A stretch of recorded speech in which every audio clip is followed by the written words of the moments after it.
Creatine monohydrate, first identified in 1832 by French chemist Michel-Eugène Chevreul, who successfully extracted it from skeletal muscle. But it wasn't until the 1992 Barcelona Olympics that British sprinters used it to dominate the track, introducing it to the mainstream fitness world. Commercially, it is synthesized in stainless steel reactors by combining sarcosine and cyanamide. This violent chemical reaction creates crystalline creatine, which is then centrifuged, washed, and milled into a fine white powder. Inside your body, it donates a phosphate group to regenerate ATP, acting as the direct fuel source for explosive cellular energy. Because of its natural crystalline structure, standard monohydrate is notoriously difficult to dissolve in cold water, often leaving a gritty, sand-like residue at the bottom of the glass. Despite this, it remains the absolute gold standard of sports nutrition, pulling fluid directly into the muscle tissue and boasting a near 100% absorption rate in the human gut. Creatine HCl, patented in 2003 and later commercialized under the name Concrete, this variation was engineered to solve a very specific biological problem: the poor water solubility and gastric distress associated with traditional monohydrate. Because of this acidic profile, HCl boasts a water solubility up to 38 times greater than standard monohydrate. When it hits your stomach, it dissolves instantly. This extreme bioavailability led to the concept of microdosing. Instead of a bulky 5-gram scoop, athletes can achieve cellular saturation with just 1 to 2 grams, bypassing the dreaded loading phase altogether. On the palate, pure unflavored HCl is intensely sour, often compared to pure citric acid. But for lifters who suffer from severe bloating, water retention, or stomach cramps with regular creatine, HCl delivers the exact same ATP energy production without the heavy feeling. Buffered creatine, invented in the early 2000s by researcher Jeff Golini and patented under the name Crealkaline, this variation was born from a controversial theory that stomach acid destroys standard creatine before it ever reaches your muscles. The engineering logic is simple. The alkaline buffer acts as a chemical shield. By neutralizing the harsh gastric acid, it stops the creatine from degrading into a useless, toxic byproduct called creatinine. Because more of the active compound survives the digestive tract, manufacturers claim you only need a fraction of the standard dose to achieve maximum muscle saturation. Because highly alkaline powders taste extremely chalky and medicinal, buffered creatine is almost exclusively sold and consumed in capsule form. It is the go-to choice for lifters who prioritize pill convenience over powders and want to skip the traditional loading phase completely. Creatine ethyl ester. In the late 2000s, this variation took the bodybuilding world by storm, aggressively marketed as the ultimate evolution of sports nutrition that would render traditional monohydrate completely obsolete.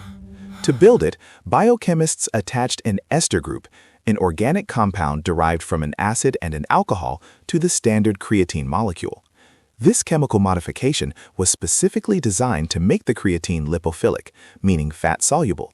Because human cell membranes are composed of a lipid bilayer, engineers theorized that an esterified creatine would bypass normal transport systems and easily diffuse directly into the muscle cells without requiring a massive insulin spike from carbohydrates. However, the esterification process produces a powder that tastes notoriously atrocious, often compared to battery acid or raw chemicals.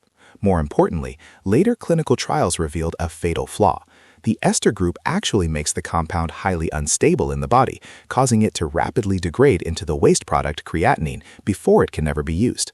Creatine nitrate. For decades, athletes had to buy creatine for explosive power and separate nitric oxide boosters to achieve vascularity. In the early 2010s, supplement engineers decided to solve this by fusing the two together into a single super ingredient. By chemically bonding a standard creatine base molecule to a nitrate group, which is derived from nitric acid, biochemists created a highly soluble dual-action compound. In the human body, this molecule performs two distinct jobs simultaneously. The creatine portion acts normally, regenerating ATP in the mitochondria for strength. Meanwhile, the nitrate portion breaks down and converts into nitric oxide in the bloodstream. This triggers profound vasodilation, literally widening your blood vessels to force more oxygen, blood, and nutrients into the working muscle tissue.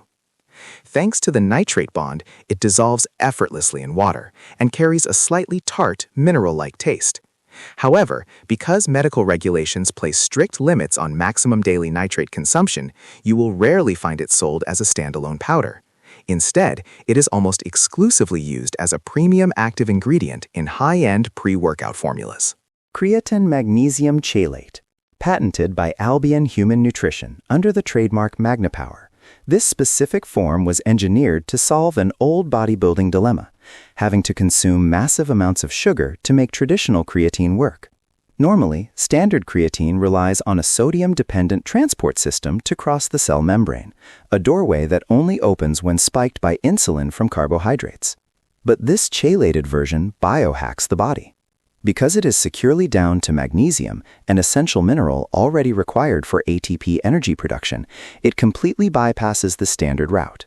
It uses the magnesium transport pathway to easily diffuse into the muscle cell without requiring a single gram of sugar. Because it eliminates the need for an insulin spike, it is the absolute premium choice for ketogenic athletes, diabetics, or anyone on a strict low-carb diet. It is highly stable in water and delivers a secondary biological benefit by replenishing cellular magnesium levels lost through sweat during intense training. Creatine citrate.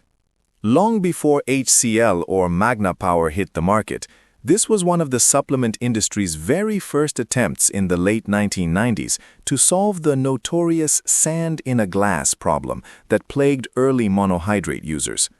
To achieve this, chemists bound the base creatine molecule to citric acid, an organic acid naturally found in high concentrations in citrus fruits like lemons and limes.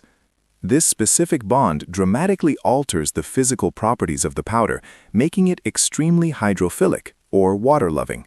When dropped into a liquid, the citric acid forces the compound to break down and dissolve rapidly, creating a completely transparent mixture without any gritty residue.